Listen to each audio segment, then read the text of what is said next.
अस्सलाम वालेकुम, welcome to फ्लोलेक्स sports. और जैसा कि आपको पता है, कल आपने पाकिस्तान की परफॉर्मेंस देखी होगी। हम भी काफी डिसअपॉइंट हुए हैं, आप लोग भी डिसअपॉइंट हुए होंगे। उससे पहले थोड़ा डिस्कस करते हैं, उसके बाद हम आज वाले मैच पे इंडिया और बांग्लादेश के मैच जो कि दुबई में खेला जा रहा है उसके बारे में भी हम थोड़ी डिस्कशन करेंगे। पहले अली वली, अब आप बताएं कल के मैच में क्या इसके बारे में? आउट हो गया, 5 विकेट आउट हो गए जी कल के मैच में। मैं यकीन माने, फिर वही पाकिस्तान के फैंस हैं, हम आते हैं सपोर्ट करने, दिल दुखता है ये करते क्या है, फिर इंसान क्या किया, अब इनको क्या बोले।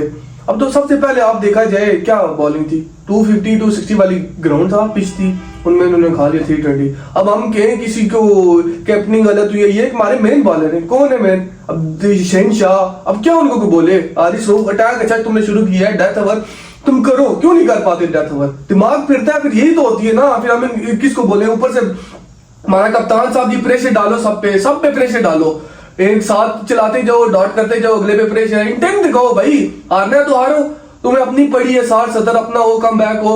वो सलमान अली आगा भी है ना, सलमान अली आगा को देख लो, इंटेंट डाला है, जो कुछ भी है 41 रन किया, पर कोई मतलब कुछ दिल है जिसको 25 हमने कहा कि उसको प्रेशर सबसे ज्यादा तो होना भी उस पर चाहिए था, हालांकि वो तेज का गया। अब क्या बंदा बोले। अच्छा, उसके बाद एक और चीज है, अब उनके स्पिनरों का आप देखें, उन्होंने कितनी अच्छी, सेंटनर ने कितनी अच्छी बॉलिंग की है, उनका ब्रेक देखें। और हमारे जो कि हमने पार्ट टाइम स्पिनर खिलाए में खुशदिल, सलमान अली आगा, बेशक पार्ट टाइम है, उनके भी पार्ट टाइम बॉलर फिलिप्स है, हालांकि वो भी पार्ट टाइम बॉलर है, उसने अच्छा उसका ब्रेक हो रहा था। और मेन मुझे जो लगता है ना कि उनके स्पिनरों ने अच्छी बॉलिंग की है, हमारे जो स्पिनर्स थे उन्होंने बीच में उस तरह की बॉलिंग नहीं की। अब ब्रार का भी ना ब्रेक हो रहा, सीधी सीधी बॉल जा रही है, तो मुझे तो ये फर्क लगा है उस, क्योंकि बाबर आजम देखे, बाबर आजम को हम कुछ कह नहीं सकते क्योंकि वाकई वहां पर इतना ब्रेक क्यों वो कह नहीं सकते? फास्ट बॉलर तुमने 10-2 की तुमने पावर प्ले में रन रेट रखा है, ये कोई बात है? देखिए, फखर भी इंजर्ड हो गए थे, उसको बेशक लोग कहें, मेरा ये मानना है कि बाबर को क्योंकि इतना ब्रेक हो रहा था, सलमान अली आगा का आते साथ आपने देखा है कितना मुश्किल हुआ है उनके लिए, तो उसके बावजूद उन्होंने कंटिन्यू किया है। बाबर की गलती है, उन्हें थोड़ा सा तेज खेलना चाहिए था, लेकिन मैं ये मानता हूं कि हमारे स्पिनर उस तरह की बॉलिंग नहीं कर सके जिस तरह के न्यूजीलैंड के स्पिनर्स ने किया। नहीं, आप बॉलर स्पिनर को तो चलो आ जाओ ना, पहले आपने 10 ओवर किससे किए? फास्टर ने करवाया। हेनरी को आप 2 के रन रेट से खेल रहे हो, हेनरी ने बॉलिंग जो की है, तो आपने ये नहीं किया कि भाई 320 चेस कर रहे हैं, नहीं ये 250 260 चेस कर रहे हैं, जैसे फिलिप्स ने आगे, फिलिप्स भी स्लो खेला है, आगे उसने कैसे अपना रन रेट पूरा किया?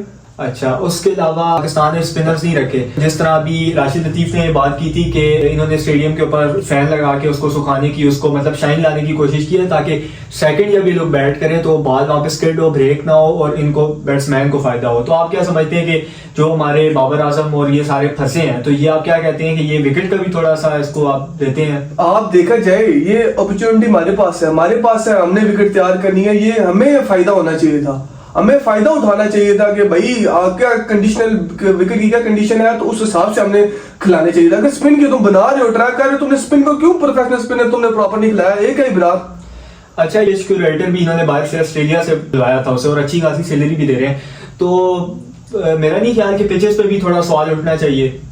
बिल्कुल होना चाहिए, बिल्कुल, क्योंकि हर किसी के लिए बराबर होना चाहिए, कोई अपना इतना नहीं फायदा लो, थोड़ा सा 30% बंदा एक्स्ट्रा ले सकता है अपने पे फायदा, फिर भी तुम ये नहीं कर पा रहे। देखिए, ये बात है कि पिचेस को, जाहिर सी बात है, वो एक डिफरेंट टॉपिक है, हमें क्रिकेट पे बात करनी चाहिए, जैसी भी पिचेस हो दूसरी टीम ने भी उसी पिच पे खेला है, लेकिन इंडिया में अगर ये चैंपियंस ट्रॉफी हो रही होती तो वो भी इस चीज का फायदा उठाते हैं। जिस कंट्री में होती है उस कंट्री में होने का मेन फायदा यही है कि उससे उस टीम को पिचेस का फायदा होता है। ये तो ऑब्वियसली बात है, क्योंकि हर कोई अपनी कंडीशन, हर किसी को है कि अपने मुल्क में अपने क्राउड के सामने विन करने का, पर वही बात है ना, विकर के भी इतनी बड़ी कर के भी आपने रीड नहीं कर ली। बिग अगर स्पिन की आप देख, सेंटनर कल कैसे ब्रेक कर रहा था, फिलिप्स पार्ट टाइम है, सलमान फिर उनसे रेगुलर, तो फिर इनसे क्यों नहीं आप वो करते?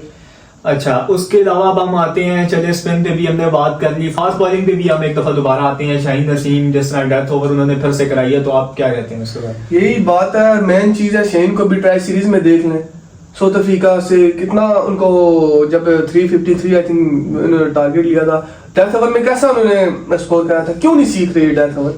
फिर हम इनको निकाल दें, कोई फिर लाए, हमारे सीनियर बॉलर है, हमने इन्हीं से तो कंट्रोल करना है, फिर हम आपको कहते हैं, फिर हम जज्बाती हो जाते हैं, हम फैन हैं, हम देखते हैं, फिर ये बात तो नहीं है ना, ये गलत है ये, फिर उसको निकालो, बिठाओ, फिर डेथ ओवर स्पेशलिस्ट लाओ, क्योंकि सीनियर हमारे पास वही है, हमने उसी से करना है, उसी ने कंट्रोल करना है सबसे, फिर वही खा रहा। आखिर में आरिफ रऊफ की कल देखें आपने कैसे खाया, बिल्कुल लास्ट 3 मैचेस में सेम परफॉर्मेंस है, कोई डिफरेंस नहीं। डेथ ओवर में 100 प्लस रन ये लोग खा रहे हैं, 12 प्लस की रन रेट है, जो कि हमेशा से पाकिस्तान हमेशा से डेथ ओवर में अच्छी बॉलिंग करता है। तो इस दफ़ा बहुत जो है ना ये शॉकिंग चीज़ है।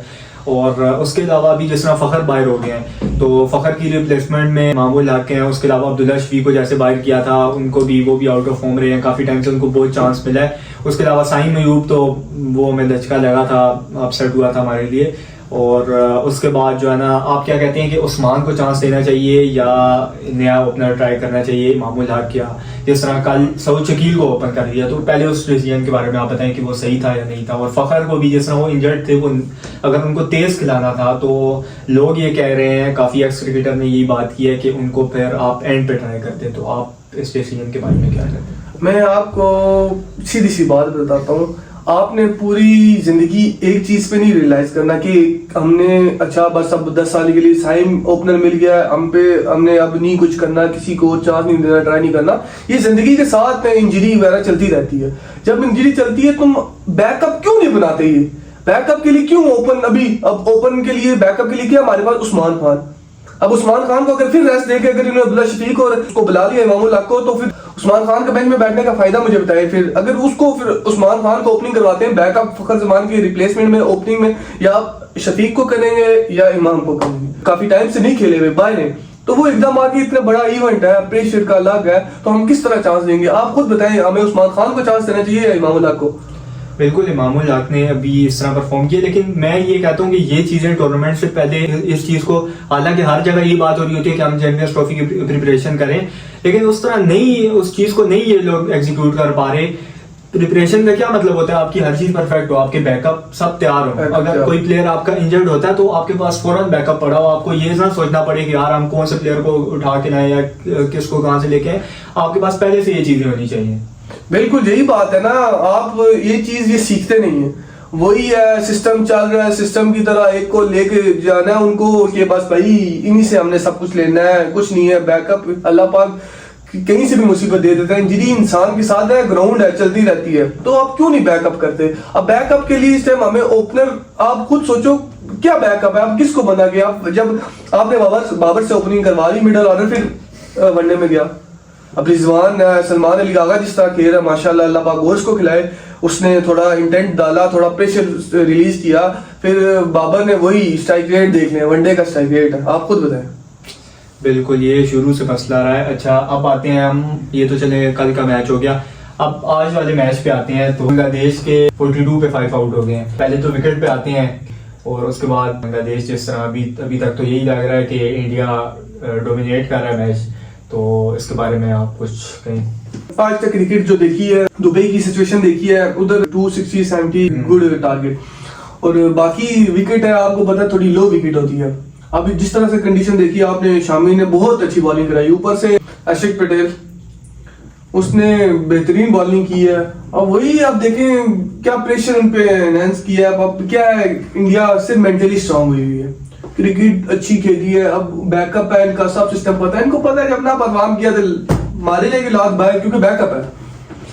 अच्छा, एक थोड़ा सा हम ये भी इस चीज को भी फेवर कह सकते हैं कि जिस तरह यूए की जितनी भी कंडीशंस हैं, यहाँ पे जो चेजिंग में जाता है हमेशा जो है ना, वो थोड़ा सा मतलब कॉन्फिडेंट भी नजर आते हैं, और हमेशा 90% मैचेस, मैं ये कहता हूँ, मैंने ये देखा है कि 90% मैचेस जो टीम चेस करती है वो विन करती है। तो आप क्या कहते हैं कि टॉस पे हो सकता है गेम हो सकती है जितने भी मैचेस यूएई में, जैसे इंडिया के सारे मैचेस दुबई में हैं, तो आप उसके बारे में टॉस को क्या रेट करते हैं? बिल्कुल, जिस तरह देखा जाए ना, इंडिया चेजिंग में किंग है।